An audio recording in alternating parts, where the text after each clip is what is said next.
Hey folks, my guest today is Albert Hayfaz. He's the administration graduate, shines a problem solving and creativity applied to business and product development. That's where he's focused. He's today co-founder and CEO at Vooozer, audio marketing leading solution in Brazil, selected by Google for Startups as one of the most promising startups in 2019. He's advocates for harmony between startup life and his family life. Albert, are you ready to take us to the top?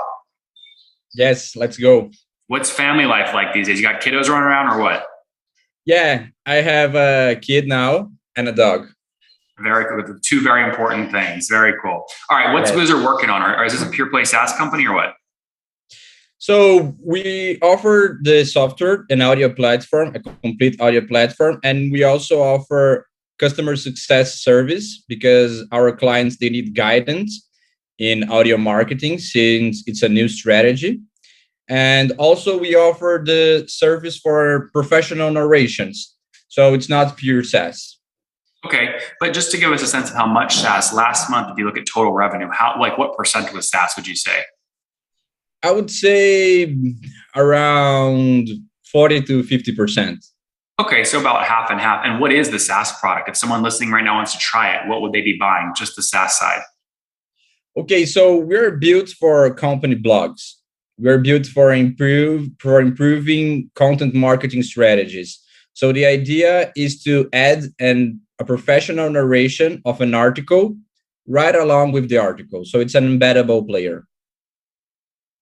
Yeah, the structure makes a lot of sense. Now, you're doing auto transcription? Is there an SDK? Are you using Google's speech SDK, or how are you doing it? We have a team of professional narrators, and they are specialized in content marketing. So it doesn't sound as an advertisement or something like that. And since the content that we are dealing with, it's teaching people all sorts of things, we believe that a human narration is much better because it has the confidence that you need to achieve better results and all sorts of features that a human voice has that an artificial narration doesn't have yet. And so just on the SaaS side, what's a customer paying you on average to use this technology? So in Brazil, it would be less than $100. And in the US and the international market, it's $200 for the software. Okay. But fair to say sort of between 100 and 200 on average then? Yes. And we have some features built for content marketing. So we have a lead gen feature on the player. We have integrations with ArtStation, HubSpot, Zapier, Spotify, and other softwares. And of course, we have a bunch of solid metrics that you don't have when you're working only with text. And how many of these narrators are full-time on the team today? In Brazil, we have only one, and all the others, they are part-time. So it's something that they use to complement their income. And we have a big team. They're all applying our narration methodology, and they can work whenever they would feel like working. So it pretty much works similar to the Uber marketplace. How many total people are on your team that are full-time employees, not narrators? Okay, so right now we are in 5. 5 of you guys. And how many co-founders? Just you? No, it's me and my partner, Mateus. You guys just split it 50-50 or what? Actually, we used that online kind of survey to define the equity. I guess it's founders.cv, something like that. Founders. What? I think it's founders.cv. I'm not sure. I have to look it up. So you answer like 20 questions, and then they give you a suggestion on the equity regarding what every founder brings to the table and things like that. Between my partner and I, it would be like 2-1. I got it. So you own like 60% and he owns like 30%, something like that. Yes. Got it. Okay, very cool. Have you guys raised capital or no? We raised right on the beginning from family and investors like angels. And since then, we didn't raise anymore. What is the beginning? What year was that? It was late 2016. Oh, wow. Okay, so you've been around a while. How much did you raise? At the time, we raised around $50,000. What did it feel like to raise that first $50,000? Were you guys excited or nervous or what? We were really excited. Actually, before deciding to start Vooozer, one day I was working with Mateus at a company, and I told him, "What if I told you that I have $50,000 to start a business?" And then he immediately had a big smile on his face, and I said, "Okay, I don't have that money, but look how happy you are. Let's let's just chase that." And That's a heck of a sales pitch. yes, it worked well. Wow. Okay. Got it. So that was year one. And how many customers do you have today? We have around 90. Okay. So how did you get your first customers back in 2016? Do you remember? The first year, like 2017, the entire year, we were like developing the tool and trying to figure out who would be our customer, who would value audio the most. And then we tried a bunch of things. So portals, all kinds of blogs, personal blogs. And by the end of 2016, we figured out that the content marketing market would be a good fit for us. I guess the first paying customers, we got them at late 2017. And can you remember the first customer? What was their name? I remember it's Agender. It's a CRM. And what do they do? CRM. It's a CRM. Got it. And so they were using you for what? They were using for their blog. So they had a huge blog at a time. Now it's even bigger. And their buyer persona, it's a field salesperson. So they're always on the run, on the car, and things like that. And they noticed that audio would be a good fit for them. So they could learn more with the blog, but not having to read the blog, simply by listening to it. Smart. And how are you acquiring customers today? In Brazil, it's kind of an inbound strategy. Actually, our player sells itself, so to speak. So the more customers we have, more people will notice the player on the blog's website, and they're going to Google that. Well, let's quantify that though, Albert. That just doesn't magically happen. So people use your thing. It says powered by Vooozer. How many clicks do you get per month from the powered by Vooozer link? Oh, we have a few hundreds. It's not that much, but it's really targeted for that person that is really interested in getting to know more. And we have some key customers that used to be like key partners. Now they're paying for the solution. And we have an intersection between our buyer personas. So at first, we offered our services for free because we knew about that intersection. At some point, 40% of our customers came from a single partner. Wow. And so how many new customers are you adding per month? Like how many last month? Okay, so now we are about 3 to 4 per month. 3 to 4 per month. Okay. And any plans to raise additional capital, or you're going to stay with just the 50K? For now, we don't have plans. Okay. And so what is revenue today? 90 customers, you said? Yes, 90 customers. So if we're talking about dollars, would be like $15,000 per month. Yes. Okay. And where were you exactly? That's in MRR. That's in MRR. Actually, 30% of our customers, they pay upfront for an entire year. That's great. Where were you exactly 1 year ago in MRR?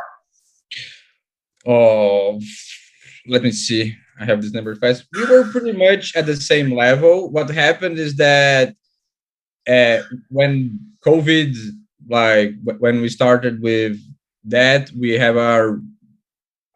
lost a bunch of customers, around 20% MRR due to the COVID crisis. If someone came to you today and offered you $250,000 of cash all up front to buy the business, would you sell? $250,000 depends on the context, but maybe. It really depends because we really believe in audio taking over content marketing strategies. I'm not so concerned if I'm going to be the CEO for life and things like that. We are interested in developing a great product and delivering it to as many companies as we can. Do you want to give your email out? A lot of buyers listen to this. That way they can reach you if they're interested. Okay, so it would be albert@vooozer.com. Vooozer with 3 O's. Okay, you guys have it. Albert@vooozer.com. Okay, 90 customers today. Now, are you profitable? Oh, yes. It's been a long time since we're profitable. Like last month, you did 15,000 top line. How much was profit? Um, that's a tough one. Currently, we are actually burning cash because last year we saved we saved some cash due to the crisis. We held everything that we could, and this year we decided to invest this cash. So for the past few months and until the end of the year, actually we are going to be burning cash. Okay, fair enough. How much cash do you have in the bank currently? Currently in the bank, let's say in dollars, around 50K. Okay, so you have some runway. What are your total expenses each month with these new investments? Okay, so we're around $17,000. And everyone's listening going, how does Nathan get founders to just share all these numbers live? Why do you feel comfortable sharing? I love it, by the way. Transparency is great, but what makes you excited and comfortable to share those? Okay, so two things. I found Banner Bear. It's a startup. I found it a few months ago, and I got more into this kind of open metrics. They have their metrics are open, and then I found out a bunch of other companies that do that as well. And the other thing is because I watched your interview with Diego Gomez from Raw Content, Yep. and that also made me feel okay. So if he's doing that with so much confidence, why wouldn't I do that? And we are in similar markets. We actually know each other, so it felt That's like good. An inspiration. It's a big family. We're a big family, the bootstrap SaaS family. All right, yeah. Very cool. What about churn? Do you measure churn at all or no? Yes, we measure. Right now, it's around 4% per month. Yes, per month. And the thing is about churn is we never had a churn related to the quality of the service, neither the quality of our customer success service. The majority of our churn comes through restructuring of our customers. So if they are restructuring the team, if they are restructuring their SEO strategy, the blog strategy, we know that these kind of strategies from like a couple of years, they have a restructuring because, of course, Google changes the game all the time. So our customers need to do the same. Albert, great story. Let's wrap up with the famous five. Number one, what's your favorite book? Exponential Organizations. Number two, is there a CEO you're following or studying? Diego Gomez. Number three, what's your favorite online tool for building Vooozer? So I would go with Hunter.io has an extension that lets you see if the person opened the email. And it's a pretty important information for me, and it helps me a lot. Number four, how many hours of sleep do you get every night? Between 6 to 8. It's pretty good. In which situation? Well, actually, you said one kid. Are you married? Yes. Married, one kid, and a dog. And how old are you? I'm 32. 32. Last question. What's something you wish you knew when you were 20? I wish I knew myself better as much as I know now. Guys, there you have it. Vooozer started in 2016, got their first customer in 2017. About a year ago, they were doing $13,000 a month in revenue, now doing $15,000 a month in revenue for their tool, which helps blogs add annotations, audio, narrative to their blog. Easier consumption. They got a team of 590 customers right now, 50,000 cash in the bank. They're burning, call it $2,000 per month as they reinvest in growth to try and keep pushing again forward to more customers. $50,000 raised back in 2016. Albert, thanks for taking us to the top. Thank you for the invitation and thanks for the talk. It's been a pleasure. One more thing before you go. We have a brand new show every Thursday at 1 p.m. Central. It's called Shark Tank for SaaS. We call it Deal or Bust. One founder comes on, 3 hungry buyers, they try and do a deal live, and the founder shares back-end dashboards, their expenses, their revenue, ARPU, CAC, LTV, you name it, they share it. And the buyers try and make a deal live. It is fun to watch every Thursday, 1 p.m. Central. Additionally, remember, these recorded founder interviews go live. We release them here on YouTube every day at 2 p.m. Central. To make sure you don't miss any of that, make sure you click the subscribe button below here on YouTube, the big red button, and then click the little bell notification to make sure you get notifications when we do go live. I wouldn't want you to miss breaking news in the SaaS world, whether it's an acquisition, a big fundraise, a big sale, a big profitability statement, or something else. I don't want you to miss it. Additionally, if you want to take this conversation deeper and further, we have by far the largest private Slack community for B2B SaaS founders. You want to get in there. We've probably talked about your tool if you're running a company or your firm if you're investing. You can go in there and quickly search and see what people are saying. Sign up for that at nathanlatka.com/Slack. In the meantime, I'm hanging out with you here on YouTube. I'll be in the comments for the next 30 minutes. Feel free to let me know what you thought about this episode. And if you enjoyed it, click the thumbs up. We get a lot of haters that are mad at how aggressive I am on these shows, but I do it so that we can all learn. We have to counter those people. We got to push them away. Click the thumbs up below to counter them and know that I appreciate your guys' support. All right, I'll be in the comments. See ya.